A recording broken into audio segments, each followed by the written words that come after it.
617 Michael Cohen, 1320 WILS.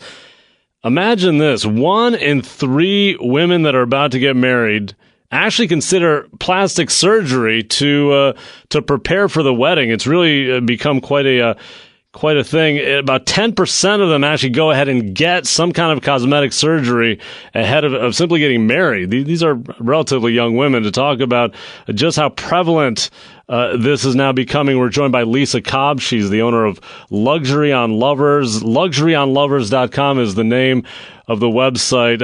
Lisa, how did you come up with that name? Well, we're on Lovers Lane. Okay. What's that? We're on Lovers Lane, so it was Luxury on Lovers. A lot of times when I'm out of state and I'm saying the name, people they look at me kind of funny, and I said, well, it's not a porn spa. We're actually on Lovers Lane. The actual street. So, okay. Yeah. Makes sense. Now, in terms of what you do specifically, what kind of cosmetic procedures do you get involved in? Well, we do a lot of non-invasive aesthetic treatments, facials, and more advanced aesthetics. We do peels. We do a lot of new procedures that a lot of women are going for that are not, they're considered medical, but they're non-invasive. Things like, I'm sorry? Is this something women, let's say in their early 20s, should be considering these kinds of procedures even?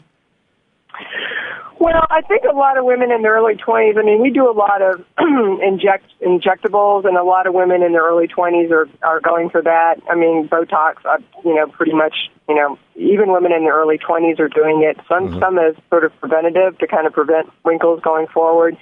We do other things, other dermal fillers like Juvederm, which a lot of girls like having their lips done. We actually do some other things called Sculptra. Having their lips done? You mean where you inject things into the lips to puff them up a bit? Exactly. Can't that be overdone sometimes? Oh, totally. Anything can be overdone, but when it's done properly, it looks really good. Now, there's a lot of women that, especially in certain parts of the country, I would say Dallas is one, California is one, where, people can get a little carried away with it and look what we call the Beverly Hills, aliens, where their faces are blown up. So if you're injecting someone's lips and you put enough material there where you think it looks good, they say, hey, keep going, I need more in there. Do you do it? No, we don't. We won't overfill someone. We will fill them to, correction. But there's a lot of things being done actually with Botox now in the upper and the lip area where it actually kind of, actually pops the lip back up without filling it. So with Botox, doesn't that kind of paralyze the muscles, Botox? Well, it does, but it also, it around the mouth, you use the mouth so much, it really doesn't paralyze it. What it does is it keeps you from making certain gestures that's going to cause wrinkling, like, pursing the lips a lot.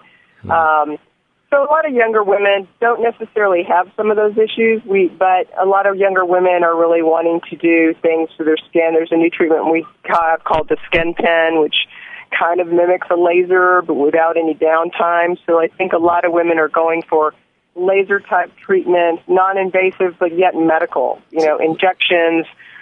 There's not that many young women that are going in and having facelifts, but... let me ask you this. If you're injecting Botox from an early age, can you really somehow avoid getting wrinkles, or will it eventually get you anyway? Well, you're going to continue to age, but it's very preventative. Very preventative. I had lines in my forehead when I was in my 30s that no longer are there, and I'm in my 50s. No kidding. So how does that work? So you had the wrinkles, and simply by using Botox and not squinching your forehead, well, what happens then? Yeah, what happens with Botox is that your muscles have memory. So the longer you do it, the less often you seem to have to do it. The product lasts about 3 months. There's a lot of, there's other things called Dysport and ZMN that do the same thing.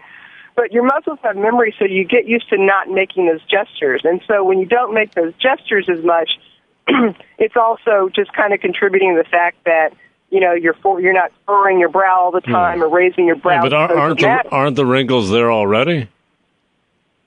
Well, some people that have wrinkles there already, they'll be greatly softened, or in some cases, like in my case, and a lot of women I know, they're gone. No wrinkles at all.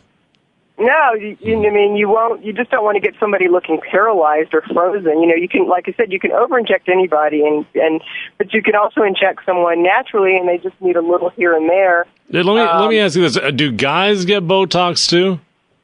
Absolutely, we have a lot of men coming in for Botox and Sculptra, and because men, especially as men get older, these men in their 40s and 50s, and they're trying to compete in the world where, all these younger men are, being hired in their competition, there's a big emphasis on youth. And so they want to get rid of the wrinkles also. Doesn't that make a guy maybe look distinguished sometimes?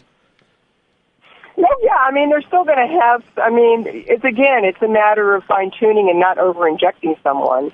And so you can and for men, too, it's also a little bit more preventative. You just don't want them to get any, you can soften the ones they have and prevent them from getting deeper.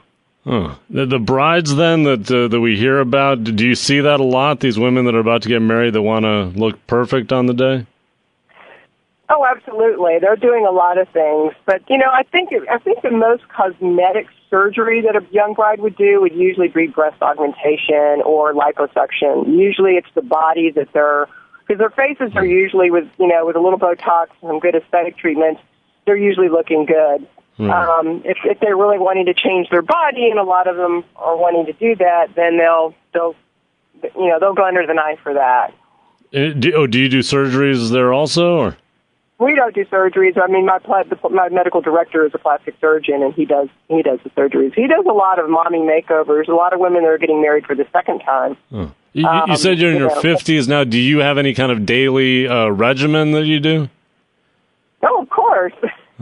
Well, give me at least one secret for people to know then. One secret. I'll tell you one thing that not many people know about that I think is a great tool. There's two tools I think every woman should have. Actually, men too, but men probably might not go through the deal. Is a Clarisonic to keep their skin really clean, and some kind of derma roller that looks like a little like roller that you roll across your face that creates little tiny. And it helps your product penetrate better, and it does a really amazing job. So you roll it on your face, and it creates little holes or something? No, exactly. Little microscopic channels for your product to penetrate. It's sort of the home care version of our skin pen that we are doing. Sounds kind of painful a little bit, no? It's actually not. It's not painful. Little holes all over your face. Well, it sounds like it works. Lisa Cobb, she is the owner of Luxury on Lovers, luxuryonlovers.com. Lisa, thank you so much. Thank you. Bye-bye.